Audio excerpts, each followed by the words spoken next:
Welcome back to Empowered Educator, the podcast dedicated to equipping educators with the tools and insights needed to thrive in leadership roles. Transitioning to a leadership position is a significant step, requiring more than just expertise in your field. It demands a set of dynamic qualities that enable you to inspire, guide, and support your team effectively. In today's episode, I'm going to explore some essential leadership qualities that can empower educators to excel in their new roles.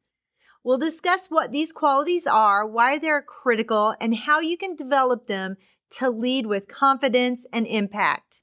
Let's get started.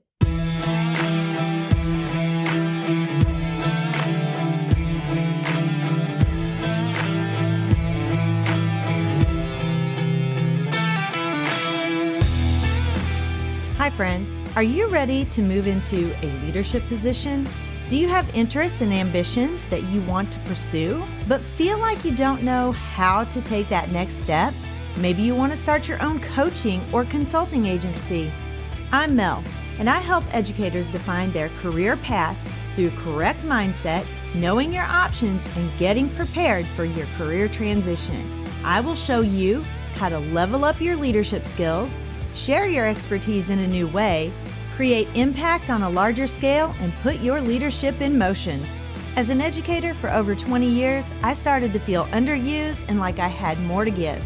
I knew when the time had come for me to leave the classroom and affect change on a larger level. Now, I'm ready to help you determine where your talents and skills mesh with your passions and interests, put your leadership in motion, and move into that next phase of your educational career journey. Let me help you define your career path by having the right mindset, knowing your options, and getting prepared for that next leadership position. So power up and put your leadership in motion.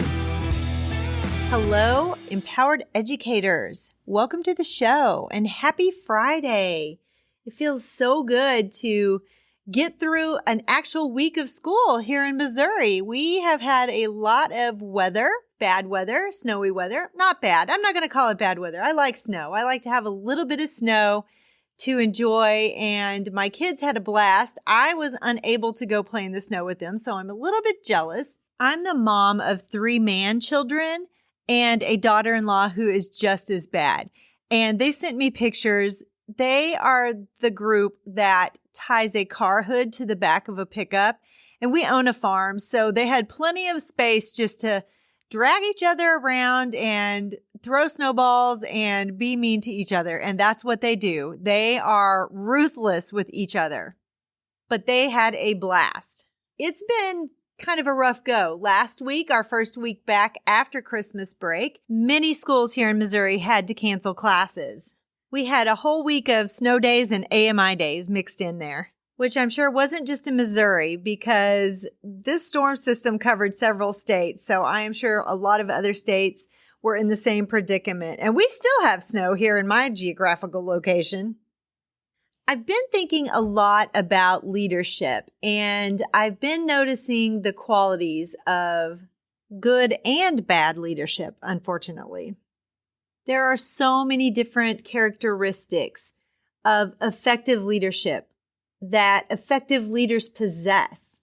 Visionary thinking, effective communication, empathy, integrity, adaptability, resilience, that's a big one, accountability, and inspiration. All of these characteristics help leaders effectively guide their teams, navigate those challenges, and achieve those meaningful outcomes. I want to hit on just a few a little bit more in depth today. The first one is effective communication. Effective communication is about more than just exchanging information. It involves listening, it involves understanding, and it involves engaging with others to build those meaningful connections. For educators in leadership, communication is vital for setting clear expectations. It's vital for building that trust and for fostering collaboration. And it ensures that everyone is aligned with the institution's goals and values. If you're not communicating effectively, then nobody knows what those are. So what does that look like for leaders? How do they do that? Well, you have to enhance your communication skills by practicing active listening. I'm telling you, sometimes I get sidetracked and I don't always appear to be listening. Most of the time I am, but sometimes I'm trying to focus in on maybe one or two conversations at a time, or, well, not just one, but two or more conversations at a time. And that gets me in trouble because then I miss important information or I forget important information. And when you're talking to someone else, when you're communicating, you have to use very clear and very concise language. I am the worst about thinking something, but then it doesn't come out. What's in my head is not what comes out of my mouth all the time. And it's gotten a little worse as I've gotten a little bit older. So I have to be very cognizant about what's coming out of my mouth.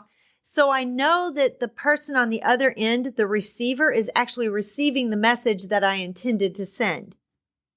And then seek feedback so you can refine your approach. Consider your audience and then tailor your message to resonate with them specifically and effectively. Next, decisiveness. Decisiveness may not be something that you think about when you're thinking about leadership, but it's the ability to make timely and well-informed decisions, even when you're in the middle of uncertainty and there's a lot of pressure and you feel like you have to make a decision really quickly. Sometimes you do. In educational leadership, decisions often affect a wide range of stakeholders. So it's not just about what you think in the moment. You have to kind of think about that trickle-down effect. Being decisive helps maintain direction and momentum, ensuring that opportunities aren't missed and that challenges are addressed proactively. There's nothing worse than having to be reactive because you were not decisive. I've seen people who can't make a decision and then the decision gets made for them. And often that's not the decision they wanted made. So what does that look like for leadership? Well, you have to develop decisiveness by gathering relevant information, considering the diverse perspectives, and trusting your judgment. Sometimes we second guess ourselves. Reflect on your past decisions to learn and improve your decision-making skills for future scenarios. Another one is empathy. Empathy involves understanding and relating to the emotions and the perspectives of others. It's fostering a supportive and inclusive environment. Empathetic leaders create a culture where team members feel valued and understood, which is crucial in education. We all know that. Where emotional well-being impacts performance and satisfaction. If your teachers aren't happy, they're not going to perform well. And if they're not happy, they're not going to stick around for very long. So what does that look like for leadership? Build empathy by listening actively. Don't do what I do and try to listen to more than one conversation at a time. Show genuine interest in others and their experiences. And create spaces for open dialogue. Practice seeing situations from others' viewpoints so you can deepen your understanding. Seek to understand first, and then you can be heard. Another is adaptability. Adaptability is the readiness to adjust to new conditions and thrive amidst that change. A crucial trait for navigating the evolving landscape of education. We know that. You have to be adaptable. Leaders in education often face changes in technology. They face changes in policy. Adaptability ensures resilience and the ability to lead teams through transitions effectively. As a leader, it's so important that you foster that adaptability by embracing change as an opportunity for growth. Stay curious, stay open-minded, encourage innovation. You have some smart teachers working in your building. Make sure that you are encouraging their thinking and their inspiration and their ideas. And then promote that culture where flexibility is valued. The last one I'm going to hit on today is integrity.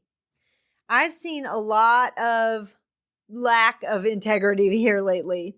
And integrity is that quality of being honest and having strong moral principles, serving as the foundation for trust and respect in leadership. I have seen that not work recently. And it's not good when there is no trust or respect in your leadership. Integrity builds credibility and trust among your colleagues, your students, and your parents. When you have integrity, it ensures that you act consistently with your values, fostering that reliable and ethical environment that your teachers feel safe in. Cultivate integrity by being transparent in your actions, holding yourself accountable. You cannot just hold others accountable if you're not self-reflective, and then act on that self-reflection and hold yourself accountable. It's okay to say, I'm sorry. And consistently align your decisions with your core values. Be who you are at the core. Lead by example to inspire others to uphold those similar standards. In conclusion, effective communication, decisiveness, empathy, adaptability, and integrity are pivotal qualities for educators who are stepping into leadership roles or who are new to leadership roles. These traits empower you to lead with purpose, build those strong relationships, and to drive meaningful change within your institution, within your building. As you take this journey into leadership, or you may already be in leadership, you may be in your first couple of years of your principalship or your assistant principalship, remember that these qualities, they can continually be developed and refined. Thank you so much for joining me today on this episode of Empowered Educator. I hope you have a wonderful weekend. Until next week, keep leading with vision and authenticity. I will see you back here, same time, same place next week. Bye-bye.